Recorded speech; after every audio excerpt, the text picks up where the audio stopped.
Welcome to Souljourns. It was about a year ago, on December 30th, 2016, that globally recognized spiritual scholar, writer, and lecturer Huston Smith left his body at the age of 97. Huston Smith was the first person ever to be interviewed for our Souljourns series 20 years ago, when he spoke of his many experiences with people from different faiths, his visits to Sai Baba's ashram, and of his world-renowned book, The World's Religions. On this, the anniversary of his death, we'd like to present, with permission, a special video tribute to Huston Smith, produced by mondaymedia.org, a website that specializes in videos that focus on Vedanta and its belief in the oneness of existence, the divinity of the soul, and the harmony of all religions. This video will be followed immediately by our very first Souljourns video, our first of 400 spiritual interviews and videos that can be found at souljourns.net.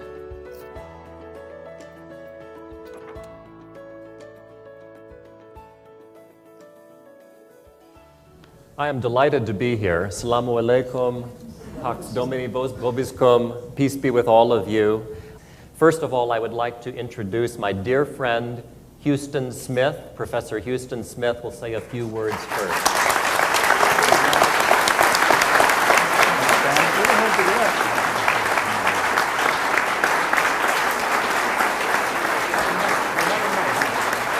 I have a pretty good projection voice. Do I need a microphone? What shall I do? I'm already wired.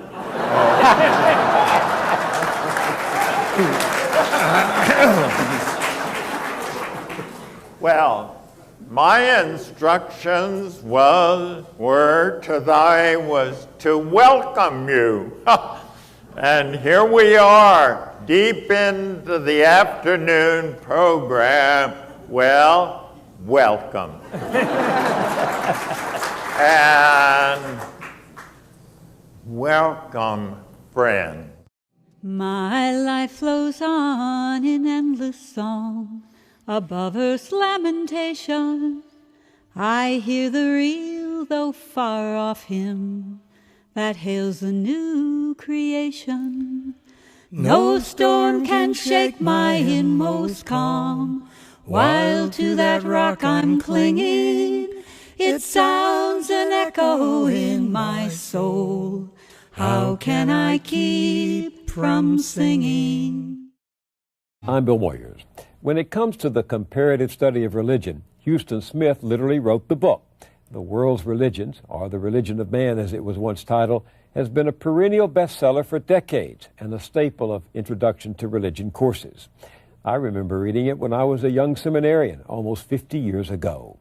Few books have so informed my life in government, publishing, and journalism. Huston Smith opened my mind to the power of religion in cultures the world over and their impact on human events. Huston Smith was born in 1919 in rural China to missionary parents. His family was very well respected and lived their Christian religious beliefs, helping the poor and teaching by example. In all his explorations of the world's religions, Huston never had cause to give up his bedrock Christian roots. When I came to this country, at first I thought I was going right back as a missionary. How old were you then? I was 17, and my only American male role model was my father. And so I grew up assuming that missionaries were what American boys grew up to be. But I was totally unprepared for the dynamism of the West. Never mind that it was Central Methodist College, enrollment 600, in Fayette, Missouri, population 3,000. Compared with Podunk, China, it was the big time and the bright lights, and by 2 weeks, China had faded into a happy memory. I wasn't going to squander my life in the backwaters of rural China. But I just moved over across the street, so to speak, and I'd be a minister. Then something happened in my junior year, and I ended trying to get out of as many organizations as I could in order to focus on my studies. Why? What happened? Well, what happened was there was a little discussion group that the philosophy professor organized, and once a month, he would have us over and we would discuss a philosophical issue. I suppose it must have been mounting in me all evening. As we walked back to our dormitory, a little cluster of us, 4 or 5, stood in the dorm hall until after midnight, just hammer and tong, talking about these as unlikely a group of peripatetics as you would find anywhere. But it kept on going as I went alone to my room until, I don't know when, maybe around 1 or 2 o'clock, it just like my mind detonated, demolishing mental stockades. And it was almost like a mystical experience. Like ideas were almost visible. The Platonic form were out there. You could almost touch it. And just receding from me endlessly. I wonder if I slept at all that night. But that was a changing point. And after that, never mind the organization, to focus on this. And that has stayed in play. That has been, the life-giving lure. Huston attended graduate school at the University of Chicago under the direction of noted religious thinker Henry Nelson Wyman, who was instrumental in shaping thinking about religious naturalism. He wrote, "It's impossible to gain knowledge of the total cosmos or to have any understanding of the infinity transcending the cosmos. Consequently, beliefs about these matters are illusions, cherished for their utility in producing desired states of mind." During this time in Chicago, Huston met Wyman's daughter, Eleanor, now Kendra. They were married in 1943. Karen, the first of 3 daughters, was born in 1944, followed by Gail in 1947, and Kim in 1949. While doing research for his doctoral thesis, Huston was looking for books on the subject of pain and happened to run across Gerald Heard's book, Pain, Sex, and Time. Being the most interesting title of the books in hand, Huston read the whole night through. Heard opened Huston's mind to the idea of the transcendental. In the early 30s, he was the BBC science commentator. H.G. Wells once said that Heard was the only person he would listen to on the wireless. Huston found something so profound in Heard's writing that he made a vow not to read anything else by him until he finished his Ph.D. But once his union card was in hand, he would read everything by him. In 1944, after getting his Ph.D., Huston accepted a teaching position in Denver at the University of Colorado. In 1947, Huston accepted a teaching position at Washington University in St. Louis. But before moving further east, Huston decided to get in touch with Gerald Heard. Through Heard's publisher, he got an address at Trabuco Canyon in Southern California. Gerald Heard and Aldous Huxley had traveled from England before the war to Hollywood and studied under Swami Prabhavananda, the founder of the Vedanta Society of Southern California. They were soon joined by Christopher Isherwood. Gerald wanted to experiment with monastic living and raise funds to build Trabuco College. Huxley spent a good deal of time there as well, including a 6-week stretch while working on the perennial philosophy. Later, Heard would donate the grounds and building to the Vedanta Society. Huston hitchhiked to Trabuco and hit it off with Heard, who asked him if he would care to meet Aldous Huxley. Huston was eager to do so. Before leaving Southern California, Huston met with Maria and Aldous Huxley at their desert retreat. Later, Huston would describe the simple pleasures of sweeping the floors with Maria and walking into the desert with Aldous, discussing the desert fathers and the nature of reality. It was suggested by Hurd that once Huston settled in St. Louis, he should look up Swami Satprakashananda.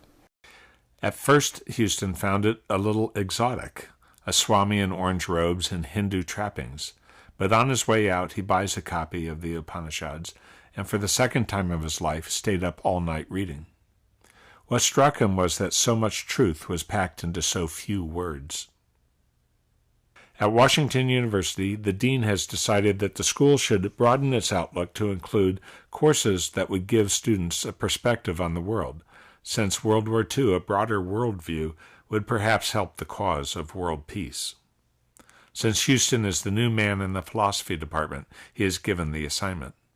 This is the genesis of Huston's Religion of Man, later to be retitled The World's Religions. Much of the material for the chapter on Hinduism came from the 10-year association between Huston and Swami Satprakashananda. Huston had said of him that he had met scholars and he had met holy men, but never before had he met both in the same person. He found himself once again on the verge of two traditions, Christianity and Hinduism, as he submitted to weekly tutorials with the renowned scholar Swami Satprakashananda. There was a moment in St. Louis a few years where I had a dual role. I was listed as associate minister at the Methodist Church nearby and was president of the Vedanta Society of St. Louis, which was teaching me metaphysical profundities that my church certainly was not preaching. That this all came to a head on Christmas Eve, because there would be a 4 o'clock Christmas service at the church, which would be a family affair in the afternoon so the children could come. And that was wonderful. Christmas music, Silent Night, all of that, all of the magic of Christmas and being together with our children was just glorious. But then we would go home, have a supper, put the children to bed early for their early rising, and then I would slip off to the Vedanta Society, where every Christmas Eve, Swami Satprakashananda, he never varied his title, was Jesus Christ, the light of the world.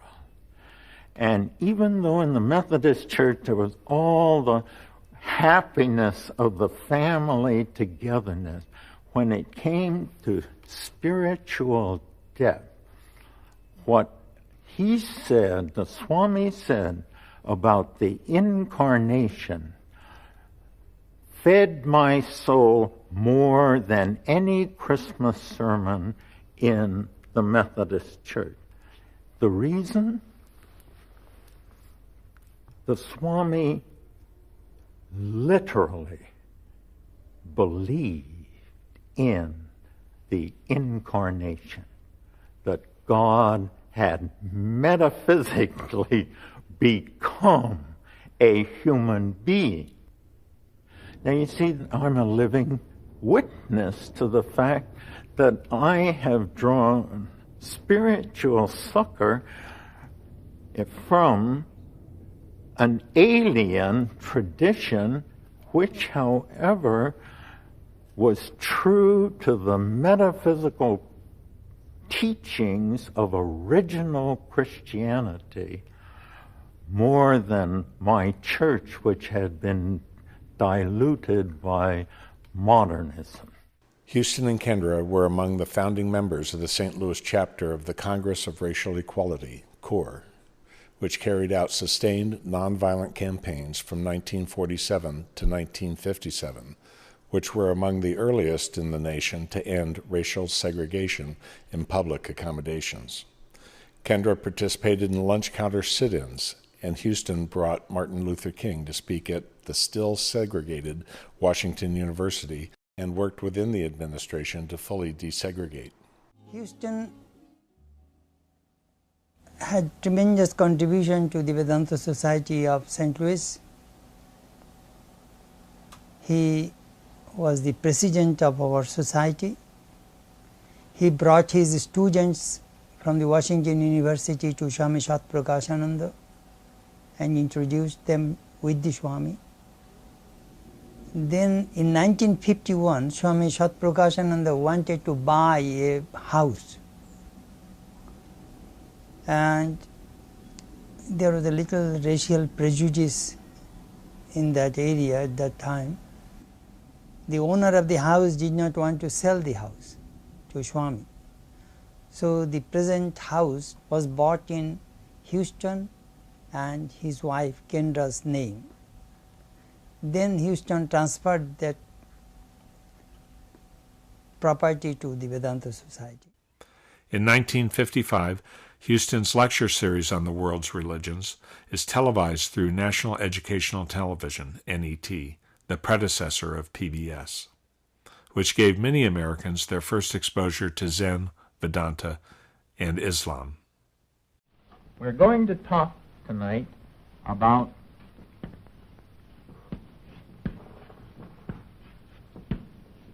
the yoga. Now, this is a very strange word to us. In fact, I find myself smiling in a Western context whenever I turn to this word, because, well, we associate it with the bizarre, the fantastic, the occult, maybe even the fraudulent a little bit, the fakers.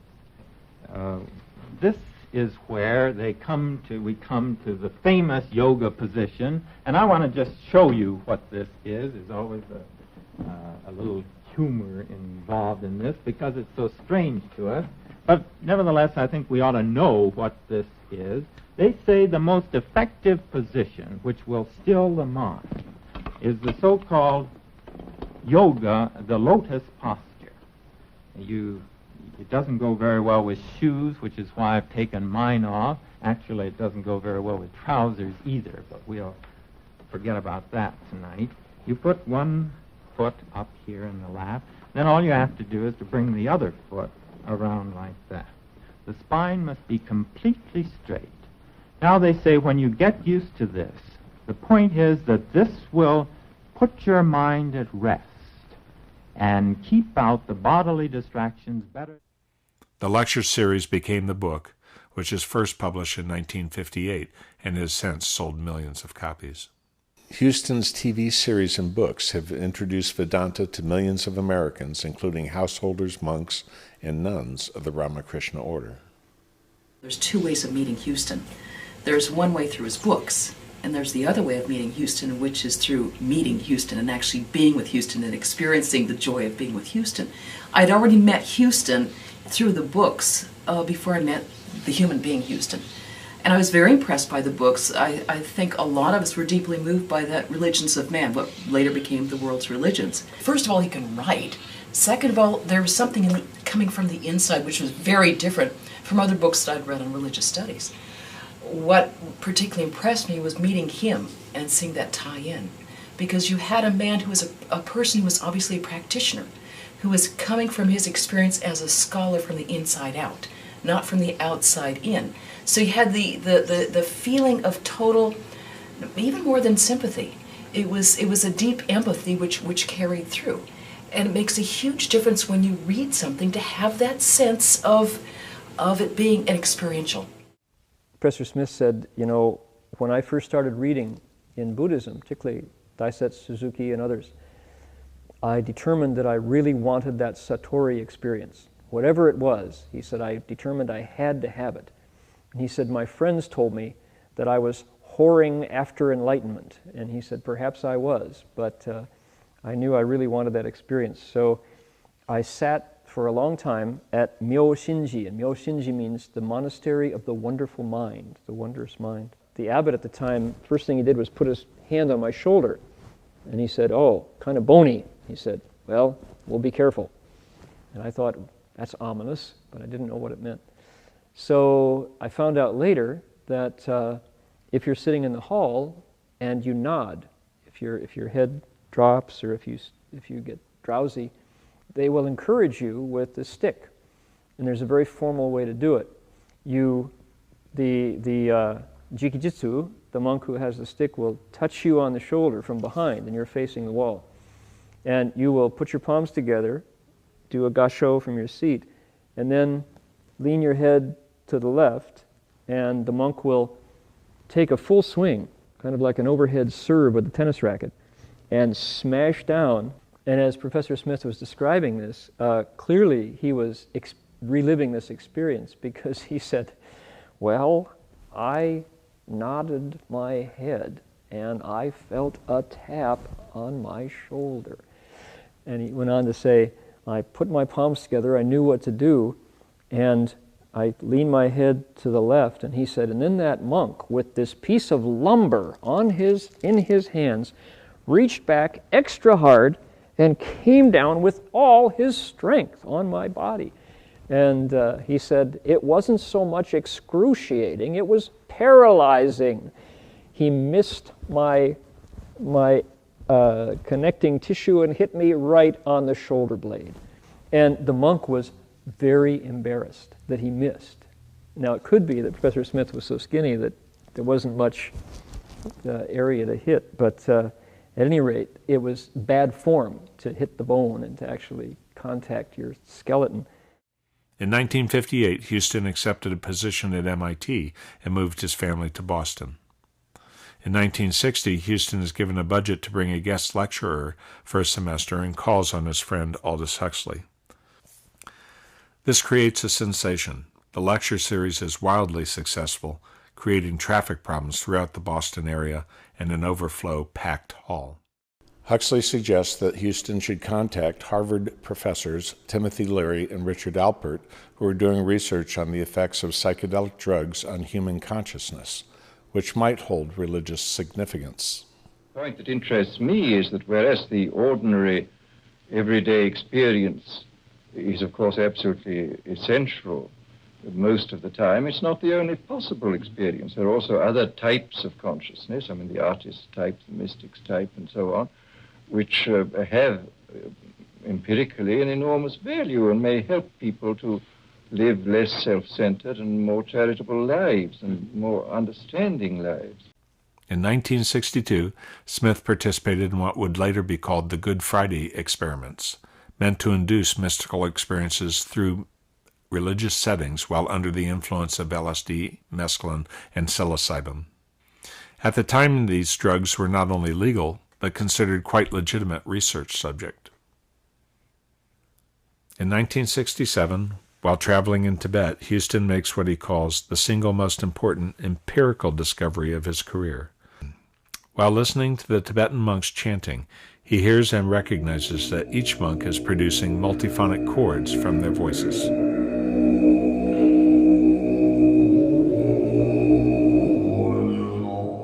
Huston records them, and then back at MIT has acoustic scientists confirm his findings. The music of Tibet is introduced to the West. The recording is still in print, now on CD, and the monks perform in concert through the generous efforts of Mickey Hart of the Grateful Dead and others. In 1973, Huston accepted a position at Syracuse University. While there, he came to realize that he had left out Native American religions from his great book. In my formal education of religion, I say that with a wry smile, was taught that they were primitive, with the pejorative built solidly into that word. And therefore, no reason to pay any attention to them except for historical reason, what the old people felt way back in the childhood of the human race. I would have gone out my life in that mode if I hadn't moved to Syracuse. where providentially I was moving into the shade of the Onondaga Reservation, and that 10 years that I was there absolutely transformed my view of the indigenous religion, and I am so grateful. I will not go to my grave not having entered a final chapter in the second edition of my book. Huston also became involved with the case to legalize peyote for Native American religious ritual. A decade-long struggle finally succeeded in recognizing the right to practice the religious traditions of the Native Americans. During Huston's career, he interviewed some of the most well-known and influential religious and intellectual leaders in the U.S. and around the world, including D.T. Suzuki, Krishnamurti, Eleanor Roosevelt, John Kenneth Galbraith, Margaret Mead, Reinhold Niebuhr, and Paul Tillich, to name a few. He also helped bring his friend, the Dalai Lama, to the U.S. for the first time. In 1996, Bill Moyers devoted a 5-part PBS series, The Wisdom of Faith with Huston Smith, a documentary of his life and work and a review of the religions of the world. What do you make of that Hindu proverb, there are realms of gold hidden in the depths of our hearts? In the Upanishads, the philosophical versions and texts of Hinduism, there is a phrase that comes repeatedly like the clang of a gong. It's tat tvam asi, literally that thou art. And what it means is that which we seek in Brahman, the divine, whatever you call it, is right here within you. You see, they begin by saying you can have what you want, and that sounds very good, but wait till you get to the climax, and then you've already got it. When we see Huston in the Bill Moyers interviews, we see him at his apex. He was in his mid-70s. Now we meet Huston in his 90s. He suffered progressive hearing loss, osteoporosis, macular degeneration, and slowing memory and organizational skills. In his mid-80s, he opted to get a cochlear implant operation, and he compensated for his memory loss by setting up a successful system of notes and papers to keep himself communicating and working. He said that correspondence that came in went in a pile and he dealt with them in order. Nobody jumped the line. Huston gave hundreds of interviews in his later years. I believe that the fundamental faith of all the authentic religions is it all makes sense. There is an analogy used frequently that we're asked to visualize a wonderful tapestry hanging wall, ceiling to floor in a museum. Our problem, the human problem, is we are looking at the tapestry from the wrong side. And you know what that's like. I mean, bits and snippets of yarn and so on cut off. It makes no sense at all. And then the point of religion is to take us by the hand and lead us from looking at the backside to the front, where it's a great work of art. In this interview, we set about to upset what had become Huston's well-worn pattern of the usual questions and memorized answers. The interviewer, Ken Dykewald, is a noted gerontologist. Huston surprised us all by launching into an unprompted lecture explaining how the three great enduring cultures, China, India, and the West, have dealt with aging. Before the cameras were even ready, he set the terms of the subject to be discussed. Everywhere that human beings have lived, whenever they have lived, always they've been faced with three inescapable problems. One, how to earn their livelihood from the soil. Second, how to get along with their fellow human being. And third, how to get along with themselves. Now it so happens that the great enduring civilizations are also three in number. East Asia, China for short, South Asia, India for short, and the West. Now, my thesis is that in their great historical developments, these three civilizations have poured more of their attention into one of these problems, but differently. India, the world's psychologist, took as its distinctive point psychologically, they divided life into four stages. Youth, maturity, where you pour your energies into profession and family and social obligations, and then retirement is the third stage. In the classic literature, it's called you become a forest dweller. That means you poured a lot of energy into family and to society, but it's time to retire. You're entitled to retire. And forest dweller, you go off alone. And there, in that stage,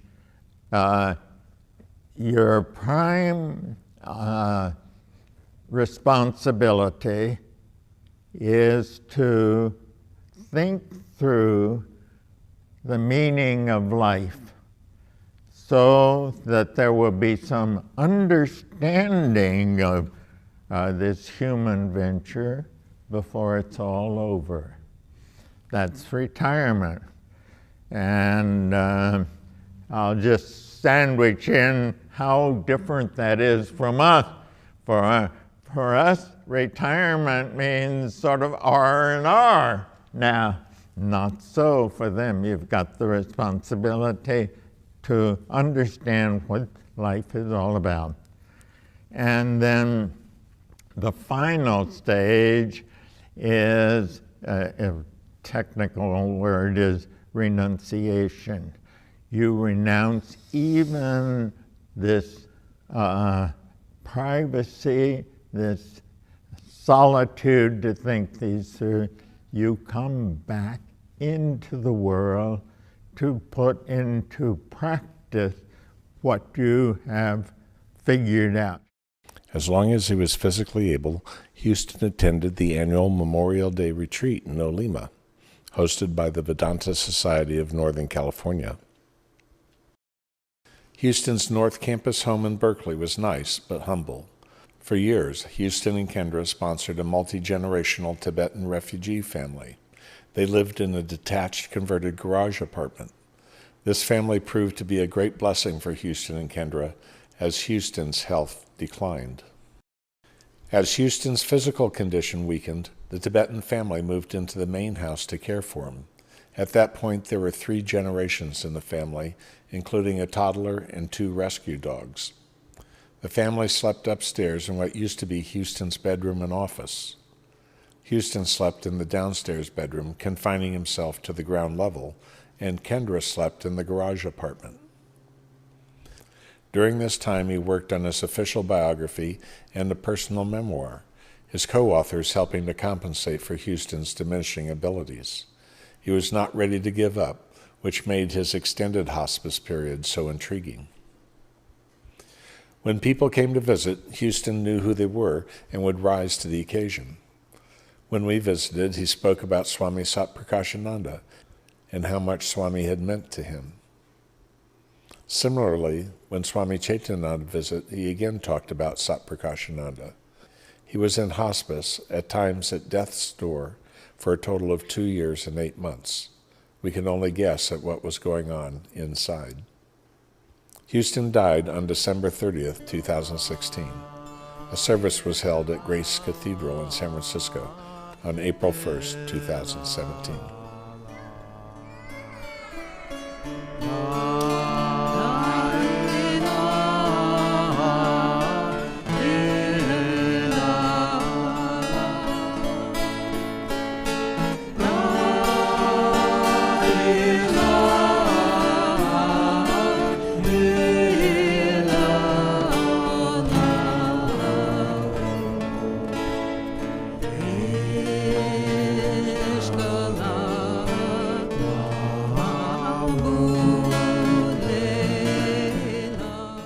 Welcome to everyone who is gathered to honor the ever-alive spirit of Huston Smith.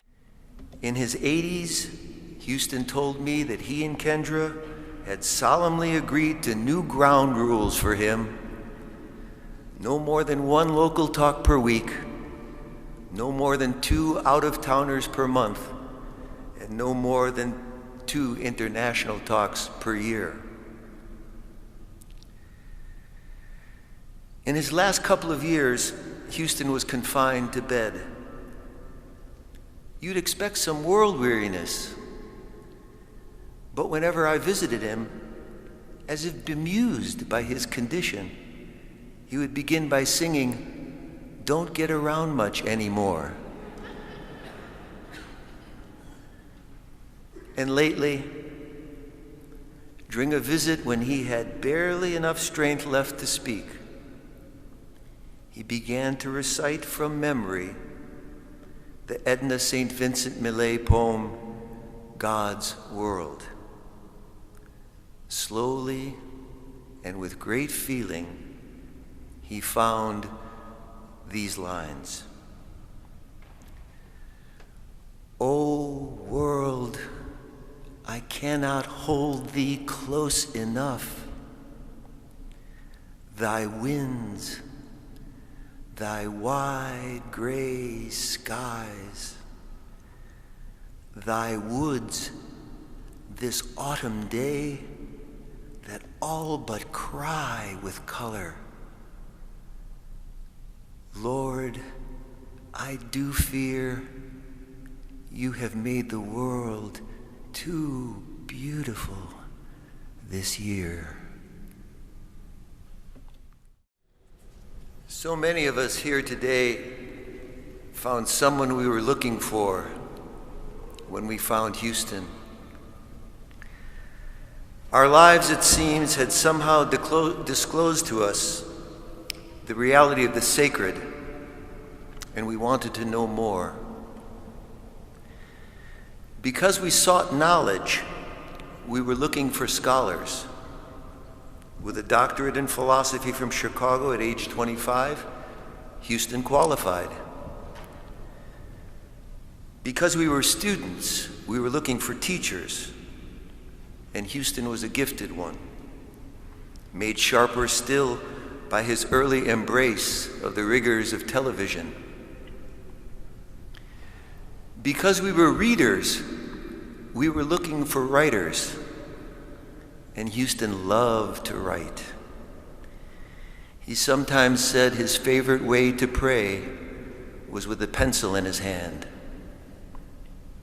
Eventually, there were 14 books and over 100 articles. Because some of us had encountered entheogens, we were delighted to find someone who was soberly sympathetic. In 1964, Huston published Do Drugs Have Religious Import?, the most anthologized piece ever to appear in that journal's history, reprinted in 14 books. Because we had been born into a globalizing world, we were looking for a universalist who found it unthinkable that the infinite could privilege any particular culture or institution. Long before I was a perennialist, Huston once said, I was a universalist.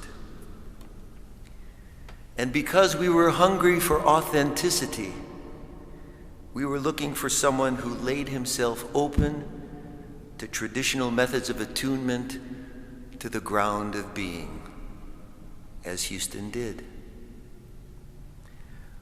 All this would have been quite enough, but the wonder that was Huston also came wrapped, as George Hart once put it, in an incomparable combination of personal warmth, infectious humor, exceptional clarity, and unobtrusive but palpable spirituality. It is no wonder then that when we did find Huston, whenever and wherever we found him, we leaned toward him like plants toward sunlight. My other and final comment is, someone once asked Mahatma Gandhi, wouldn't it be wonderful if goodness were as contagious as the common cold? And he answered, when will we ever learn that goodness is as contagious as the common cold? So I'm going to leave this day a better person. The goodness of His holiness, and all of us who are joined together in the noble task, because I've caught the contagious from you and from all of you.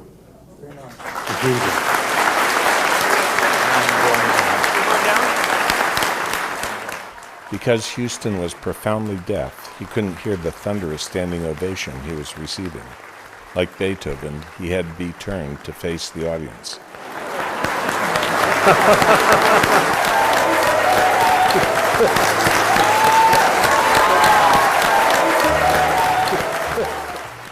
Through all the tumult and the strife, those freedom bells come ringing, since love is Lord of heaven and earth.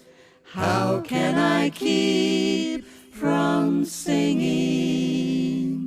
My life lives on in endless song. My life lives on in endless song.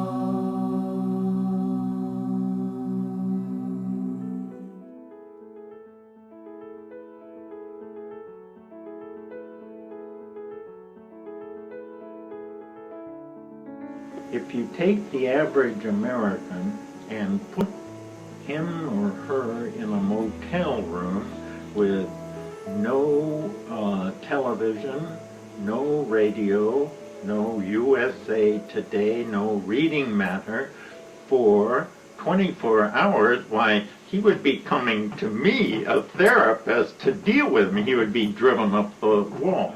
I am dismayed by the extent to which the university today has slipped into my word for it is scientistic mode, which in this context means simply the only kind of knowledge which is reliable and worthwhile and so on is objective knowledge which you can empirically prove and so on. I think retreats are immensely important. All the spiritual leaders not only launched through them, but kept going back. Jesus would go and pray all night, a kind of withdrawal. Toynbee called it withdrawal and return. If we don't withdraw, we have nothing to return with. And in the south of India, there's a 71, 72-year-old man, Sai Baba, who is attracting global attention. Maynard Ferguson has been for 20 years or so a devotee, and Maynard, the Sai Baba said to him on one occasion, "I know that you're a very famous trumpeter, and I can believe that," and I don't know if he had heard him play, but he said, "Your music still needs a little more light. And so I'm going to give you this ring so that when you play it, why then from the lights that are playing on you, it will sparkle and it will give more light into you." And with that he produced the largest diamond that Maynard had ever seen and handed it to him. Welcome to Souljourns, and to the story of globally prominent author and professor Huston Smith, the author of The World's Religions, reputed to be one of the greatest-selling books of all times, next to the Bible, and acclaimed as a brilliant synopsis of Hinduism, Buddhism, Islam, Judaism, and Christianity. This is the first Souljourns interview recorded in 1997 in Berkeley, California. Huston Smith, first of all, I want to tell you what a pleasure it is. Indeed, it's an honor to have this opportunity to speak with you candidly and to invite you to share with us. Actually, as far back as I can remember, I think I would have to define myself as a seeker. I think what I mean by that is that, again, as far back as I can remember, it was the big questions that loomed for me. Now, I don't know what I'm talking about. 9 years old, 6 years old, 12 years old. I can't factor it out that way. But who are we? Why are we here? Where did we come from? Where are we going? What are we supposed to be doing, if anything, while we're here? I mean, those kind, if you want to put it in a negative light, you might say these kind of brooding questions. That doesn't mean that I wasn't interested in fishing and flying kites and all the other things, but nevertheless, that kind of aspect, I can't remember a time when it wasn't there. And did you ever get to the point in your life, whether this first struck you when you were 9 or 29, did you ever get to the point in your life when you felt satisfied that you found the correct answers to most of those questions? Well, that's an interesting question, because I find I have to answer it in two parts.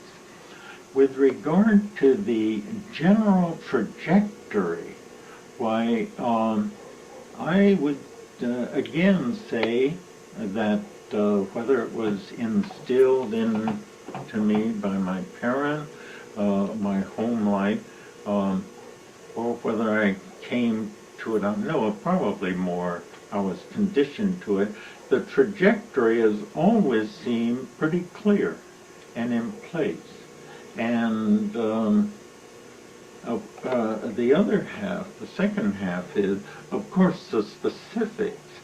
One can know that this is generally west, but then the refinements with the compass and things like that, those bristle, and I don't think they ever go away.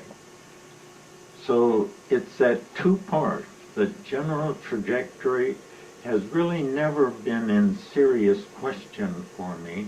But then, okay, which precise degree do I turn to the left or the right on this occasion, this problem, this stage in life? Those, I think, are with us to the very end. Are you comfortable talking about your own spiritual take on life, which may be changing from week to week or decade to decade, that isn't strictly of an academic nature? Oh, I'm very much involved with that. My entire life has been professionally in the university, but personally in the search and on the path. So the interface between those has been an enduring constant through the years. Now, let me try to see what you're trying to tease out from me. Have I been comfortable?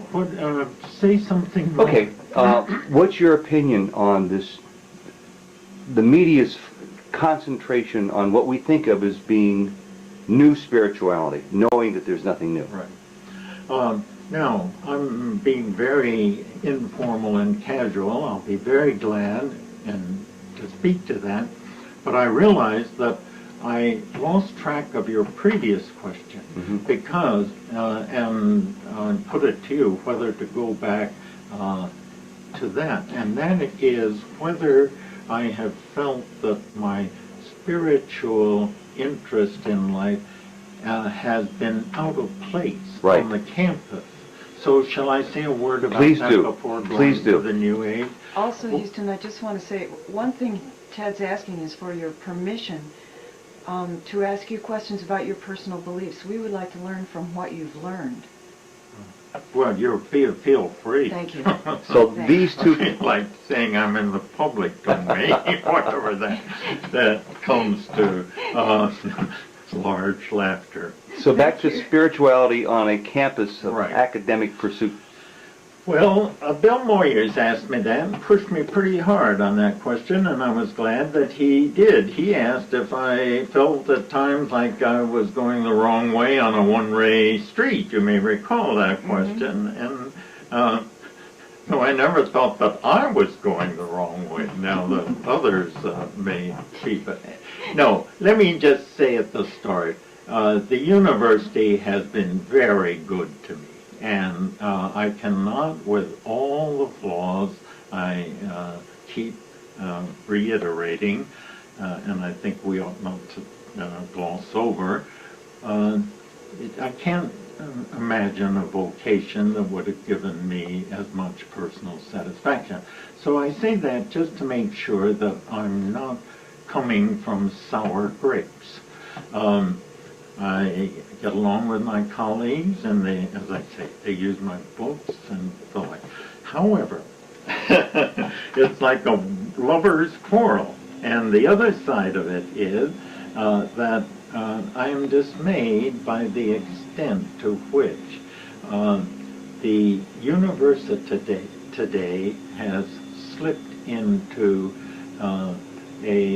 my word for it is scientistic mode, which in this context means simply the only kind of knowledge which is reliable and worthwhile and so on is objective knowledge which you can empirically prove and so on.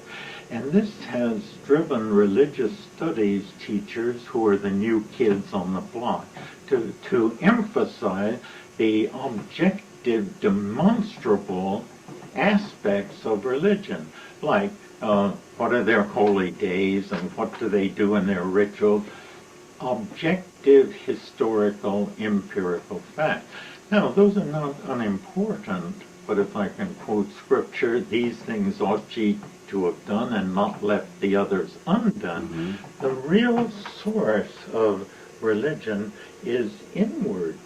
It's what goes on in the interstices of the personal life of the individual. And if we leave that out, why then it's like a garden manual which would talk entirely about leaves and flowers and size of plants, but leave out the matter of the soil and what goes on in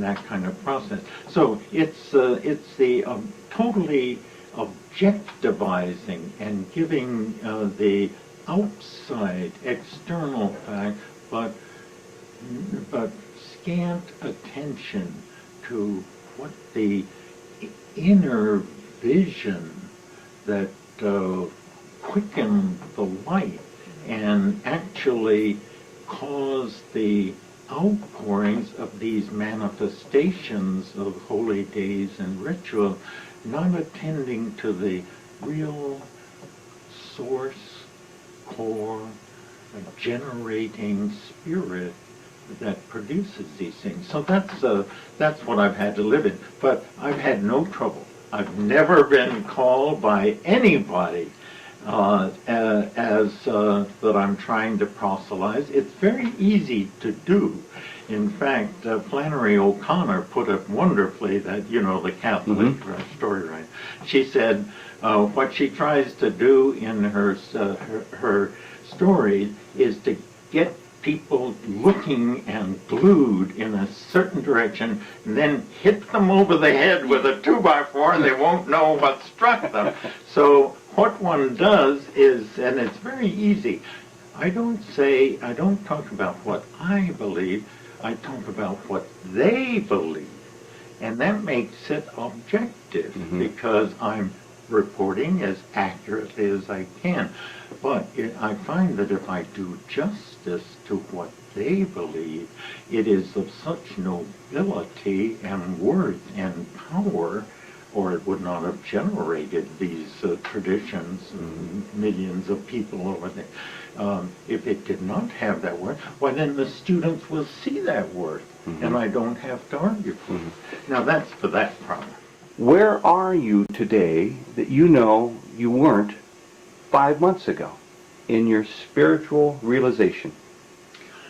Well, I won't duck the question, and I will answer it.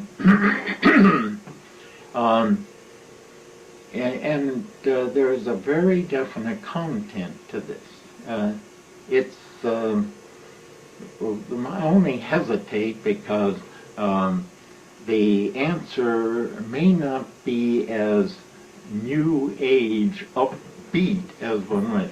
What I am doing, really, to speak very personally, is to come to grips, to cope with, and to manage the aging problem in all kinds of ways. 2 hearing aids, the world gets more quiet, energy declines. I don't have to go through all the signs of that. It's common knowledge, but it's one of these things that you know all your life, but never learn until you work, till you come hand-to-hand combat with it. So it's like the prospect and to the reality to a certain degree of sort of phasing out. Now, Baba Ram Dass had it just clobber him with a stroke that paralyzed that, and his problem is to work his way back to any kind of articulation with the public. But there's no one way that it comes, but it comes in one way or another. And it's coming at me incrementally, but you mentioned 5 months, and that's intuitively, somebody may be watching over this and guiding your question, but we moved to a different house with less dependence on driving, and there were 39 steps up to our old house, so we knew it wasn't our old house. So there's been that change and a kind of sense of withdrawing, and so the hardest thing is moving from a stance of giving, which for better or worse is the way I've sort of poured my life into in the mold that I've given it, to receiving, and in the acute case, of course, of depending on others. Now, so you ask, where am I? Where I wasn't 5 years ago, where I was back in the old life. Well, that's where I am. What? You said, I heard you say once that the tragedies in life are necessary for growth. Do you think possibly that learning to be dependent and not just a giver is one of the reasons we might live to grow old? Oh, of to course. Learn that lesson? Of course. And that is the present challenge that I have. And it will get worse rather than better. But it's a very severe and a different kind of challenge. Oh, I think this is the test. I think the final test, I'm hesitant to move to a kind of superlative here, but let me just stay with it. The final test, and if I put it in traditional religious language, is can we glorify God through our death? Now, we had a daughter who died about 3 years ago at the age of 50 in a horrendous kind of death, sarcoma cancer, and she did that. She did that.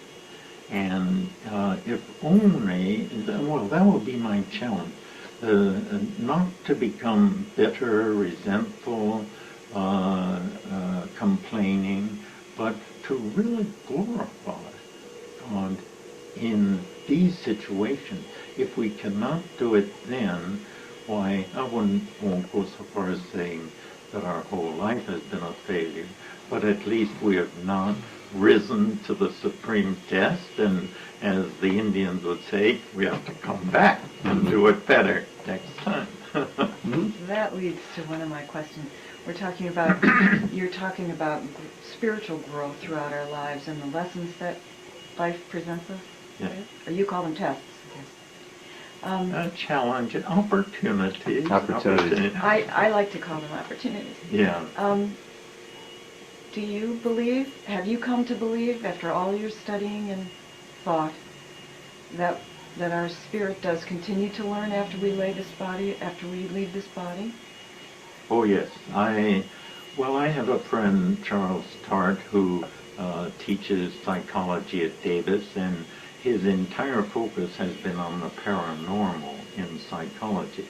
And I happened to be present when a student asked him that question. And he said, well, all my research and my own personal intuition convinced me that when I die, my body dies, my consciousness will remain. However, he said, what I haven't a clue to is whether I will then recognize it as my consciousness. So I think I would go with that route. I'll lean on my specialist, Charles Tart. Does this possibly, have you any notion of whether we might reincarnate to continue to learn? Well, I'm appealing to my friends here, but Ramdas gives me my answer to that. One year when I was teaching at Cal, I somehow came up through questions that there were a number of students who were very interested in Ramdas. And so I called them up and said, would you be up for driving across the bay and having an evening with students that are really interested in you? A gracious man, he did. And in the course of that evening, a student asked him, right out, do you believe in reincarnation? And, that master of words, without blinking an eye, he said, it's there when I need it. Which I think is brilliant, and that articulates more succinctly than I could have my belief. That is, but let me spell it out one more step. I do not believe that we complete the journey within the body. Now, there may be rare exceptions. The Indians would call it Jiva Mukta, fully enlightened being. But I guess I'm so still impressed with the mortal corals that and even Christ says, why callest thou me good? But I think for most of us, something needs to be done after death. But whether it's done on this plane by coming into another body in this world, or goes on in what the Tibetans would call other bardos, other spiritual levels of reality, I'm not sure. That's negotiable. What do you think, well, what is your concept of what happens when we go through this growth process and reach what Pierre Teilhard de Chardin calls the omega point? Yeah. Well, now are you asking, does it happen, or what's it like? Yes. Both. Well, what's your idea of that? Yes. What's it like? Don't ask me for a preview of coming attraction. It will be attractive for sure, but here, as so often, I find it is very useful to take a leaf from the notebook of science. Now, science tells us that there is a quantum world which we cannot fathom with our particular instruments of knowing. It is just riven with paradox. And Feynman said shortly before his death, there's no way to put quantum physics into ordinary language. Now, if nature is mysterious, as we now know, are we to think that the human spirit is less mysterious? And so, therefore, to try to couch those infinite truths into finite minds would be dogs trying to their noses to sort of tease out what Einstein's intelligence would be like. What we find is that there are two basic spiritual personality types, sort of the spiritual counterparts of Jung's four psychological personality type, and the two, you would say, introverted and extroverted, but for the spiritual life, it's exoteric or esoteric. Never mind those words, but for exoterics, selfhood is very important, and they don't want to lose themselves. As Ramakrishna put it when he was in that mode, he said, I want to taste sugar. I don't want to be sugar. However, there's the other type that, as it goes along, comes to a point where it progressively loses interest in the self.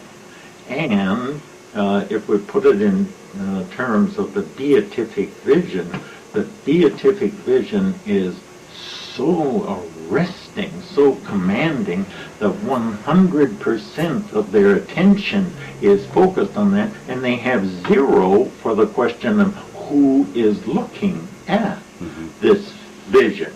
And that's when the dewdrop slips into the shining sea as the exoteric. So there are these two views, and you put it, and that's the way I would put it, that the esoteric sort of follows after you've had enough of yourself. Amazing how long it takes to have enough of oneself. Why, then you're ready to drop the self and move on. There's one problem, a little awkwardness there, because it sort of makes those of us who hold that view a little superior. We're a little further along than the other. Well, not in every respect, maybe in a little sliver of insight. I try to think of spiritual pursuit as being non-competitive, but I think it's in our nature to become competitive, unconsciously or otherwise. Yeah. I realize time is limited, and I realize there's not going to be an opportunity for you to expand upon different ideas that maybe the two of us might want to put forth. But having said that, I'd like to run a list by you. What's your understanding, your feeling about past life regression? A disinterest. It may be true, it may not. It is not an important point, and I don't think I would get any place into spirit. Meditation. Oh, yes. And that is in one form or another, and the line between meditation and prayer is a fine line. Generally speaking, one thinks more of silence in meditation and articulation in prayer. But it's somewhat arbitrary. But those are the tools of the human spirit. I can't imagine a serious spiritual quest that does any in-run around those. Vision quests, meditation of retreats of silence for 2 days or 2 weeks, retreats. Yeah. The value spiritually of a guided retreat or a self-guided retreat for people. Right. What do you feel about those? I think retreats are immensely important. All the spiritual leaders not only were launched through them, but kept going back. The Buddha, for example, after his enlightenment, he built into the Sangha, the order of monks, what is called the Rains Retreat. When the monsoons came slamming in and turned India into a sea of mud, the monks would come back from the dusty paths where they were preaching the Dharma, and for 3-month retreat they would meditate. And the Buddha would do it also every day. And the masters, Jesus, would go and pray all night, kind of withdrawn. Toynbee called it withdrawal and return. If we don't withdraw, we have nothing to return with. Do you think many people in the West today are reticent of embarking upon a retreat because of fear of discovering what they might find about themselves? Yes. Eric Fromm said once that if you take the average American and put him or her in a motel room with no television, no radio, no USA Today, no reading matter for 24 hours, why, he would be coming to me, a therapist, to deal with me. He would be driven up the wall. We don't know, I'm generalizing, but you're quite right. In terms, we are extroverted, active, go, bombarded with sensations, impulse, sound bite. To be quiet, be still, and know. You're quite right. And Kendra, by the way, meditation is her path of Vipassana meditation, and she has actually done 4 of the 3-month retreats at Barre, Massachusetts. 3 months of no reading, no writing, no speaking, and downcast eyes. You don't look in anyone else's hat. Now, and what she reports from, and by the way, more than half of the people there are usually psychologists in one form of practice or another. But the first 3 months, most people find terribly difficult for just the reason you targeted, because they've never been quiet long enough to let all that material that they've tamped down in the unconscious, but when the lid comes off, it's terrifying. There's a dual adjustment required here, I would guess. When your wife Kendra comes home from one of these 3-month retreats, how does it impact you? Very personal question, but no, I don't like the duck question. The first time, all hell broke loose. But then, because there had been a lot that came up, she was in a state, and then so we had to deal with that, a lot of stuff to deal with. Fortunately, providentially, why we worked our way through with it, and with each passing one, it was more and more delightful, until the last one left me feeling a little unclean. What is it going to be like to be married with somebody who is beatified? And the process has never had enough intrigue for you to succumb to it. Well, I have done a number of 10-day retreats, but two things. First of all, I tend to be involved in what I'm doing, and this is an admission. It's not a pride, but I don't seem to be able to carve out that much time to do it. Probably do me, I'm sure it do me a lot of good. But people have different aptitudes, and Kendra has a wonderful aptitude for meditation. I have a so-so aptitude, and I'm not sure that it would, that particular, it's only one mode of spiritual journeying, would be quite as, I'm more, to use the Hindu 4 yogas, I'm more jhana yogi, and she is a Raj yogi who goes through direct experience for it. Yeah. Your comments on a few more aspects of spirituality.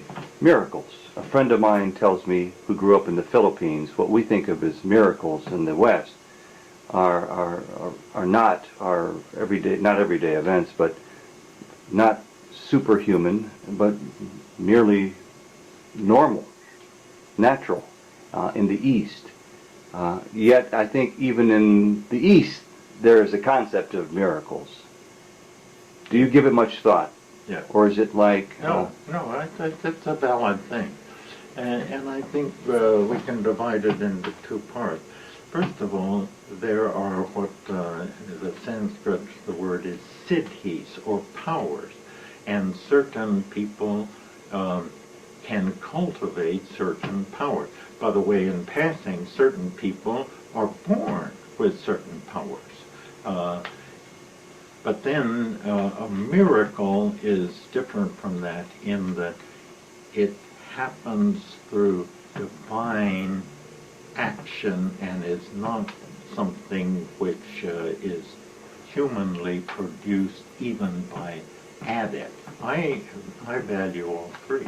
I validate. I think all three are genuine. Miracles depend a great deal on the climate of opinion.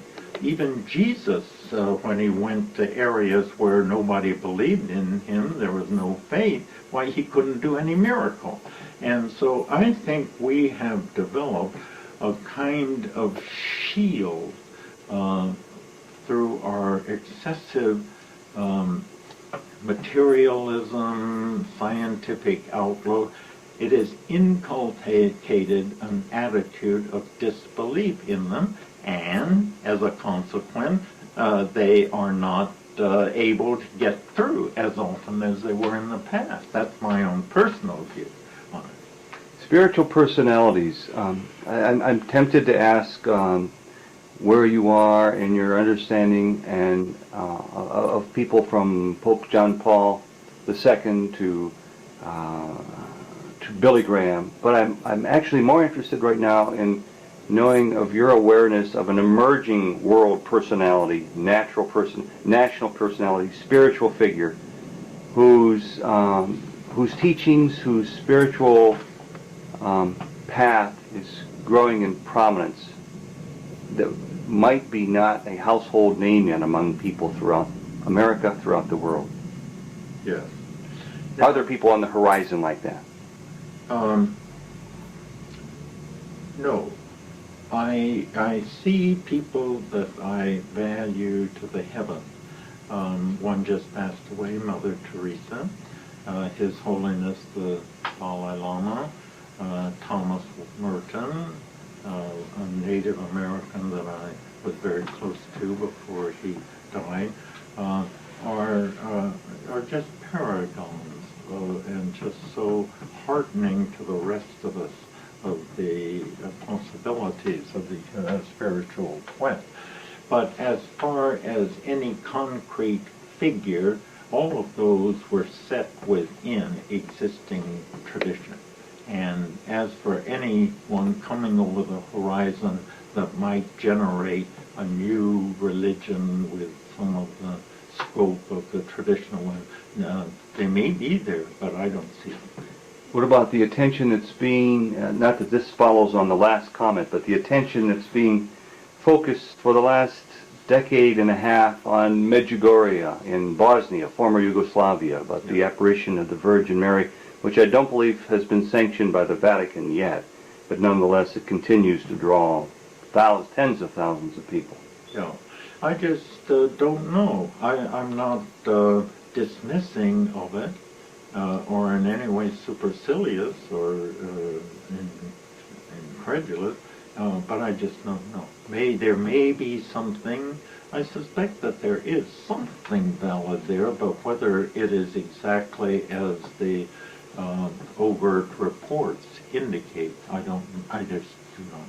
And in the south of India, there's a 71, 72-year-old man, Sai Baba, who is attracting global attention, albeit still not to the numbers that most people are aware of. I dare say most people aren't aware of his name. Right. Most are not. Well, again, when I had only 4 hours in his presence, but he was in silence at that time, and so there was no discussion. And my own experience, not that my sensibilities are exceptionally honed, but I felt something there. Now that's all I can say. Now, when you go beyond that, why then you get this polarization of true believers who tell the most amazing stories, and I can tell you one that I'm maybe one of 2 or 3 that know, but then the other side, there are those who claim he's a charlatan, the Bay Area skeptics, and they say, well, we can do everything he can do. Well, let me bring out my little anecdote here. It happened to be when I was teaching at Syracuse, one of my colleagues was an Indologist. He had a sabbatical, did his research in India, and came back, and we asked him to mount a colloquium to report what he had learned. And this was open to the public, and in the course of the question period, somebody asked him about Sai Baba, and he gave, I don't even remember what he said, he had not seen him on that trip and didn't have much interest in that kind of thing. But at the colloquium, somebody noticed that there was a face that didn't usually turn up. And he was an Indian, obviously, who had come to hear this report on religion in India. So somebody turned to him and said, well, Professor Daniel Smith doesn't know anything about Sai Baba, but the question was asked to you as an Indian, what do you think? And he said, well, I'm an engineering student, I'm a scientist, I don't have that kind of interest. But he said, it does happen that my mother is a devotee, and the only way that I interfaced with Sai Baba was that as a boy, it was part of my daily chores to wipe the ashes off of his photograph that hung on our wall. Now, I'd like to see the Bay Area skeptics duplicate that, but then, of course, when one gets into these anomalies, why, objectively speaking, they're never determinable. But it's very curious that you should reveal to us that story. Part of our trip visiting the Bay Area will be to drive an hour and a half, 2 hours north to a town with the name of your, to a town whose name is, I'm not sure, okay, where a phenomenon like this is reported, as it is throughout the world, as it is in the story that you just gave. I'm intrigued by this, and you've titillated us with revealing 2 or 3 stories. Would you feel comfortable sharing one more story about Sai Baba that you alluded to, in addition to the one you already have? Well, I think Jody knows this better than I. It's Maynard Ferguson, and even though you know it better than I, do you want me to say it? Yes. I don't know it. Well, Maynard Ferguson has been for 20 years or so a devotee, and though we know him, this didn't come directly from him, but from a friend, a mutual friend, that that Sai Baba said to him on one occasion, "I know that you're a very famous trumpeter, and I can believe that," and I don't know if he had heard him play, but he said, "Your music still needs a little more light. And so I'm going to give you this ring so that when you play it, why then from the lights that are playing on you, it will sparkle and it will give more light in the music." And with that he produced the largest diamond that Maynard had ever seen and handed it to him. But on his way to his hotel, why, Maynard became scared, frightened. Here he was walking around with how many $1 million in it. And so he hurried to his room, locked the door, buried the ring in his underwear, tried to sleep but couldn't sleep much. Morning he got up and opened the drawer. The ring was gone. So he goes back to Sai Baba and said, "What kind of a giver are you? You give me this wonderful treasure and then you take it away." And Baba said, "Well, that's because you became frightened. I don't want to frighten you, so I just took away the cause of your fright." However, he said, "You still need a little light in your music, so I'm going to give you a smaller ring. Please ring that." And he did that. That's now, a delightful you story. can match that against maybe more authentic accounts, but that's the way it came through to me. Well, I've got a couple of final unrelated questions, but I'd like to ask Jody if she would like to follow up on that in any way, shape, or form, or some other questions that you haven't asked yet. Well, do you remember the three ways of experiencing the fire? The Yeah. Sufis' 3 ways? Yes. And you told Bill Moyers that you had experienced the Sufis' fire, had been burned by the Sufis' fire. And you described it, you said, "There are moments when I feel that everything is in place and life makes sense, and those are moments of elation when there are no doubts." I paraphrase slightly, but Yeah. do you want to sing more about that at all, or?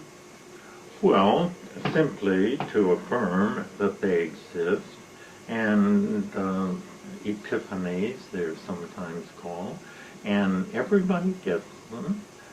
We've just been reading together a book. The background is the Civil War, and it's a love story.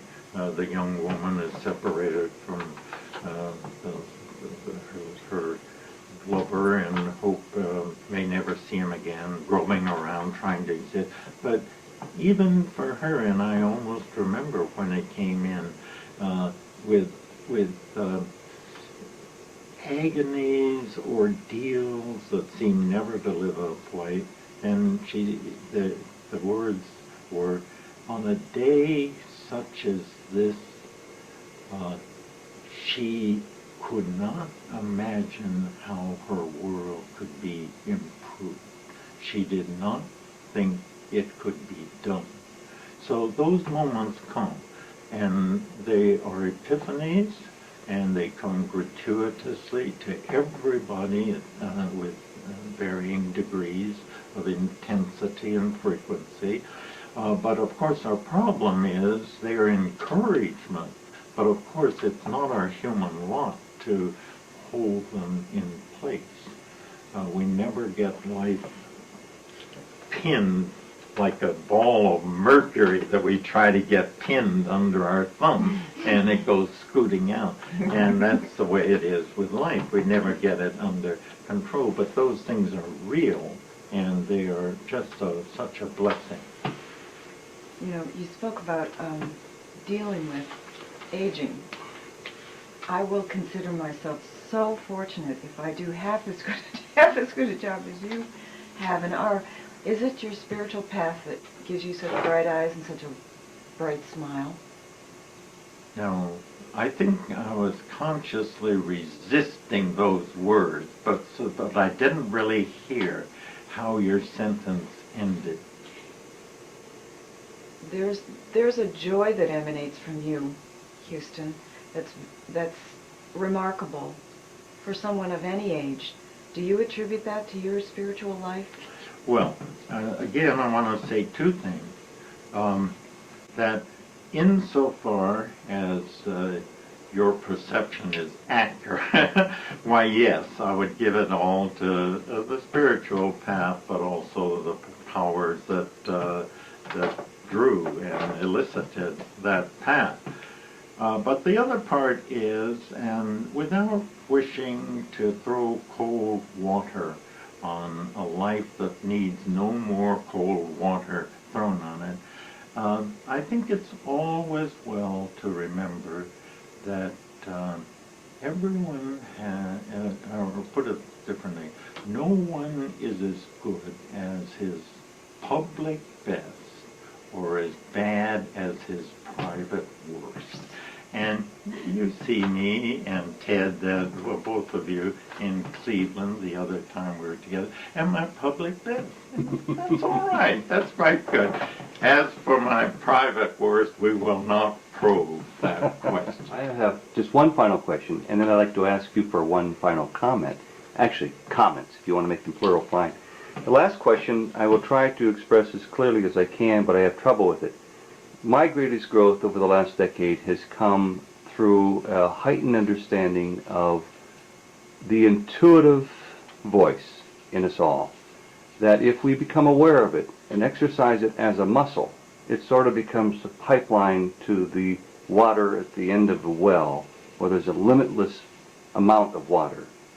But that discernment is necessary, and that exercising of the muscle is necessary, and the intention for it to come forth is necessary. No, I would affirm everything you've said. Well put. The character and the literalness of the word voice, we can circle a little bit. We have one friend, actually, she's flown into town from Williamsburg, and we'll be having dinner with her on Friday. Very literally hears a voice, and it directs her as to what she should do. Now, I have nothing of that talent, but if we generalize voice and to the most generic formulation, namely follow the light where it leads, I think it is very true, and if there is no more valid, dependable guide in life than that statement. Yet there seems to be little, if any at all, guidance in teaching people how to find that source of thought, creativity, imagination, intuitive voice within us all. Why is that? Well, there's a growing interest. It's still small, but I think the very fact that you're here, the very fact that you will be showing this to various groups, as I understand you. I mean, I'm not sure that this would have been going on, or probably to some degree, but certainly not the extent that it is today. So even though it's very, you will need all the ounces of your strength, the collective strength you can give it, nevertheless, there are signs of encouragement. And the last comment is yours, if you choose to make any, and that is, the camera is pointed at you. My take on truth is the truth the day I utter it, and 3 days from now I may have a different version of the same truth I just commented on. Where are you, if you choose to relate to us, with your truth right now about Huston Smith and all else that matters?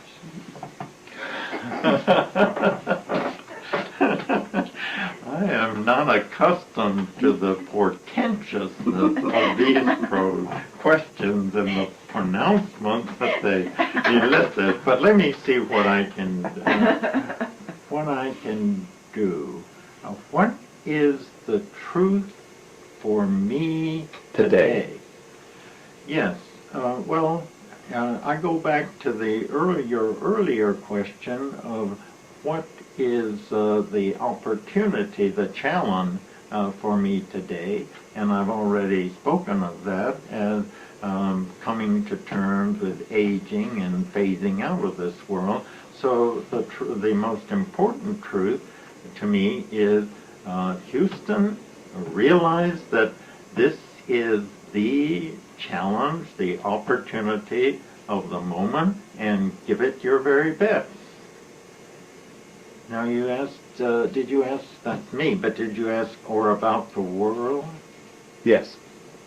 Well, about the world, I have a more concrete thing. I feel that the Whitehead said that the two most powerful forces in human history are science and religion. But then many people recognize that, but then he went on to say that the most important thing about the human future is how these two most powerful forces settle down into relationship with one another. Now I think that for the past 300 years it's been very bad because there's been a jockeying who is going to pronounce on the way things are for our society. And at the early 300 years ago, when the church had all the power, it didn't use it very well. And now science has the power, and there's still a kind of contest going on. Now, I think the truth for the world, and meaning by that for human history, is to stay and to work with this problem with all the intelligence and the generosity that we have within us, to see these things, these two forces, as complementary allies, which they can be and should be, and I have hope in the coming century will become more and more, rather than as contestants trying to own the turf of our collective worldview. Huston Smith, thank you very much. This is admittedly a very unorthodox interview. Not with this, the two of you. It's a joy. And speaking of truth, let's conclude by simply saying this is the truth for this first day of October 1997 in Berkeley, California, and we are greatly in your debt. Thank you very much. It's all beautiful.